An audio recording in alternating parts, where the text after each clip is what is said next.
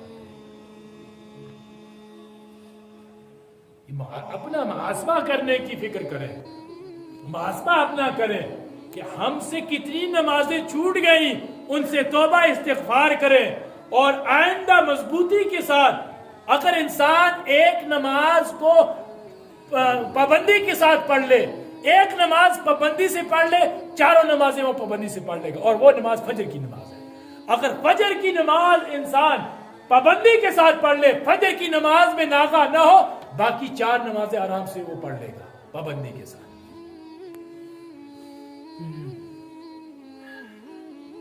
لیکن آج ہم نے نماز کو، آپ دیکھیں گے اسلامی ممالک جو بھی ہیں، چاہے جتنا بڑے ظالم ہوں، بادشاہ ہوئے کہ بادشاہ ہوں، جو دبئی ہو گیا، قطر ہو گیا، بحرین ہو گیا، سعودی ہو گیا، جتنے بھی ممالک کے لوگ ہیں نا، یہ کبھی نماز کا وقت آتا ہے چاہے جو بھی کرتے ہوں، نماز کے وقت یہ نہیں رکتے، نماز پڑھتے ہیں لوگ۔ ان کی بن گیا اسلامی قانون، ان کی عادت ہی بن گئی، نماز کا وقت جیسے آئے گا نماز پڑھیں گے۔ لیکن ہمارے جو سب کنٹیننٹس ہیں، ان میں اللہ کی پتہ نہیں کیا مار ہے کہ نماز اذان سن کر بھی نماز کو نہیں آتے۔ میری نماز تو کفر اور اسلام کے درمیان حد فاصل ہے، یہ تو فیصلہ کرے گی کون کافر ہے تو کون مسلم ہے۔ امام احمد بن حنبل کا قول میں نے آپ کو بتایا، وہ کیا کہتے ہیں؟ ایسے آدمی کو قتل کر دیا جائے جو تارک الصلاۃ ہو۔ امام احمد بن حنبل کوئی معمولی شخصیت نہیں ہے، اور امام شافعی، امام مالک فرماتے ہیں کہ ان کو سنسار کیا جائے جو تارک الصلاۃ ہے۔ اتنی سخت وعیدیں ہیں، اور نماز کے بارے میں کل سوالات بھی کیے جائیں قیامت کے دن۔ سب چیزیں ہماری آنکھوں کے سامنے، پتہ نہیں ہمیں کیا پردہ ڈلا ہماری آنکھوں پہ، ہمیں عمل نہیں ہو رہا ہے، عمل نہیں کر رہے ہم لوگ۔ یہ سب جو عمل نہ ہونے کی وجہ جو ہے نا، یہ دنیا کی محبت ہے۔ آپ صلی اللہ علیہ وسلم نے فرمایا نا کہ ایک دو آخری دور ہوگا، ایک دور ایسا آئے گا کہ مسلمان کی تعداد بہت زیادہ ہوگی، لیکن ان کی اوقات، فرمایا آپ نے، ان کی اوقات سمندر کے اوپر جھاگ ہوتا ہے، اس جھاگ کے برابر ہوتا ہے۔ آپ صلی اللہ علیہ وسلم نے فرمایا صحابہ کے ایک مجمع سے کہ مسلمانوں کی تعداد آخری دور میں بہت زیادہ ہوگی، لیکن ان کا وزن، ان کی اوقات جو ہوگی وہ سمندر کے اوپر جو جھاگ ہے اس کے برابر ہوگی۔ تو صحابہ نے عرض کیا وہ کیوں؟ فرمایا حب الشہوات و دنیا، دنیا کی محبت اور خواہشات کی پورا کرنے کی محبت ان کے دل میں پیوست ہو جائے گی، جس کی وجہ سے ان کے اندر دین سے بیزاری پیدا ہو جائے گی اور دین کی طرف ان کا لگاؤ کم ہو جائے گا۔ نماز کو چھوڑنا بہت بڑا جرم ہے، بہت بڑا جرم، سب زنا سے بھی بڑا گناہ ہے نماز کا چھوڑنا، قتل سے بھی بڑا گناہ ہے نماز کا چھوڑنا۔ جب ہم نے پڑھا ہی نہیں احادیث مبارکہ کو، ہمیں کیسے پتا چلے گا کہ نماز کتنی بڑی گناہ ہے؟ حالی مولوی صاحب آئیں گے، بیان کریں گے، مسجد کے دروازے کے اندر ہے، یاد رہے گا، باہر نکلے سب بھول گئے۔ مولویوں پہ بھی منحصر مت رہیے آپ۔ اسی لیے میں کہتا ہوں اپنے بچوں کو تعلیم دیجیے دونوں علوم کی، دین بھی پڑھائیے، دنیا بھی پڑھائیے۔ آپ کا بچہ خود نماز جنازہ پڑھا سکے، خود نماز پڑھا سکے، خود نکاح پڑھا سکے اپنے گھر والوں کا، اپنے بہن بھائیوں کا، اس قابل سب بچوں کو آپ بنائیے۔ لیکن ہم جو ہیں ایک طرف، ہماری جو کشتی ہے وہ ایک ہی طرف چل رہی ہے ڈگمگاتے ہوئے، وہ اس طرح بھی ہم ڈگمگائے رہے، دنیاوی علوم کے اندر بھی ڈگمگائے رہے، کما حق کا تمام پیرنٹس اس میں بھی کامیاب نہیں ہوتے ہیں، کما حق کا پیرنٹس جو ہے دنیاوی تعلیم کو دلانے میں بھی کامیاب نہیں ہوتے، جن امیدوں کے ساتھ، جن خواہشات کے ساتھ وہ دنیاوی تعلیم اپنے بچوں کو دے رہے ہوتے ہیں، کل جب وقت آتا ہے اس پہ وہ پورے ان کے بچے کھڑے نہیں اترتے۔ آپ کچھ تجربہ کیا ہوگا، دیکھا بھی ہوگا، بہت سارے ایسے قصے ہیں۔ جب انسان دین کو ساتھ لے کر چلے گا، اگر وہ دنیاوی علوم میں کمزور بھی ہوگا تو اللہ دین کی برکت سے اس کو کامیاب فرمائیں گے۔ قرآن کھولیے، قرآن اس سے ذہن، قرآن میں پڑھے اس سے ذہن کھلتا ہے، ذہن کھلتا ہے پورا۔ جب قرآن انسان قرآن کی تلاوت کرے گا، پنجگانہ نماز کا پابند ہوگا، اس کا ذہن کھلے گا اور اجتناب کرے گا گناہوں سے۔ امام شافعی رحمۃ اللہ علیہ سے ایک شاگرد نے شکایت کی، شکوت الی امام شافعی کے استاد امام وکیع، ان سے شکایت کی امام شافعی نے، شکوت الی وکیع سوء حفظی فاوصانی الی ترک المعاصی لان العلم نور اللہ ونور اللہ لا یعطی لعاصی۔ امام شافعی کہتے ہیں، امام شافعی کے استاد جو ہے امام وکیع ہیں، امام شافعی نے ان سے یہ شکایت کی کہ مجھے یاد نہیں رہتا، حافظے کی کمزوری کی شکایت کی کہ مجھے یاد نہیں رہتا، تو کہتے ہیں فاوصانی الی ترک المعاصی، تو امام وکیع نے کیا وصیت کی کہ گناہوں کو چھوڑ دو، لأن العلم نور اللہ، علم کیا ہے جی؟ اللہ کا نور ہے، ونور اللہ لا یعطی لعاصی، اور اللہ کا نور کسی گناہگار کو نہیں دیا جاتا، اللہ کا نور کسی گناہگار کو نہیں دیا جاتا۔ جب اپنے بچوں کو ہم دونوں علوم میں ایکسپرٹ بنائیں گے، ماہر بنائیں گے، تو اس سے دین اور دنیا کا دونوں کا فائدہ ہوگا۔ کل وہی بچہ آپ کو قیامت میں آپ کی شفاعت کا ذریعہ بن جائے گا، آپ کی شفاعت کا ذریعہ بن جائے گا۔ ہمارے معاشرے میں بہت زیادہ بگاڑ آ گیا، دنیاوی علوم پر اتنے مغن ہیں کہ بچوں کو ناظرہ بھی نہیں پڑھانے کی زحمت کرتے ہیں قرآن کا،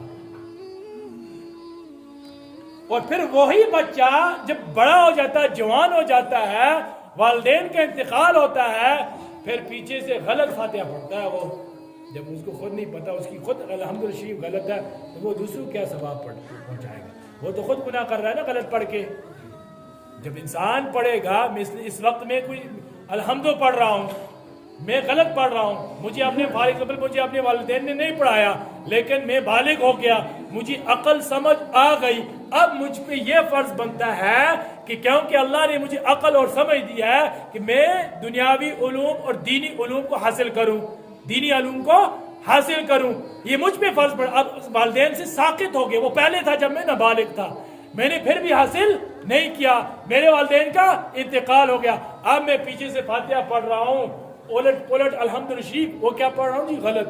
وہ ثواب کیا پہنچے گا ان کو؟ الٹا عذاب مجھ کو ہوگا، اور کل پوچھ بھی میرے والدین کو یہ بھی ہوگی کہ آپ نے ان کو علم دین سکھایا کیوں نہیں؟ العلم فریضۃ علی کل مسلم، کبھی اس حدیث پہ بھی غور کیا؟ پڑھتے ہیں مسلمان، ہر مسلمان پہ علم فرض ہے، فرض ہے، کتنا فرض ہے؟ آج یہ حلال حرام کی پہچان ہو جائے، تو حلال حرام کی پہچان کب ہوگی؟ اتنا علم آتا ہے؟ حلال حرام کی پہچان کا معیار یہ ہے کہ کم سے کم آپ فقہ کی قدوری کتاب پڑھیں، کم سے کم آپ ریاض الصالحین حدیث میں پڑھی ہو، کم سے کم 15 پارے آپ ترجمے کے ساتھ قرآن، ترجمہ تو قرآن کا پورا جانتے ہو، اور 15 پاروں کی کم سے کم تفسیر جانتے ہو۔ اتنا ہے علم، اتنا ہے۔ ہاری سنی سناوی باتوں پر عمل کر کے بھی نہیں لینا چاہیے، کیونکہ آج مارکیٹ میں بہت سارے مولوی آئے ہیں جو اپنے اپنے مسالے کو آگے بڑھاوا دے رہے، میں کچھ ایسی چیز بول دوں گا جو میرے مفاد میں ہوگی، جو مجھے تقویت پہنچائے گی، لیکن حقیقت میں وہ کیا ہوگی؟ غلط ہوگی۔ لیکن یہ میں بات کیوں بول رہا ہوں؟ یہ اس لیے بول رہا ہوں کہ بہت سے لوگ گمراہ ہو رہے ہیں، راہ راست سے ہٹ رہے ہیں. اسی لیے میں کہہ رہا ہوں جب آپ کے طلبہ آپ کے بچے علم دین کو جانتے ہوں گے, کوئی مولوی ممبر رسول سے مسجد کے ممبر سے کوئی حدیث بیان کرے گا, اگر اس نے غلط حدیث بیان کی, وہی بچہ کل اٹھ کے مولوی کو ٹوکے بھائی آپ نے یہاں سے یہ غلطی کی, وہ اس پہ عمل نہیں کرے گا اور دوسروں کو بھی روکے گا. اس لیے اپنی اب کو بھی سدھاریے, اپنی آنے والی نسل کو بھی سدھاریے, اور اپنی آخرت کی بھی فکر کیجئے, اپنی آخرت کو بھی سدھاریے. اللہ رب العزت کہنے اور سننے سے زیادہ عمل کی توفیق عطا فرمائے. وما علینا الا البلاغ.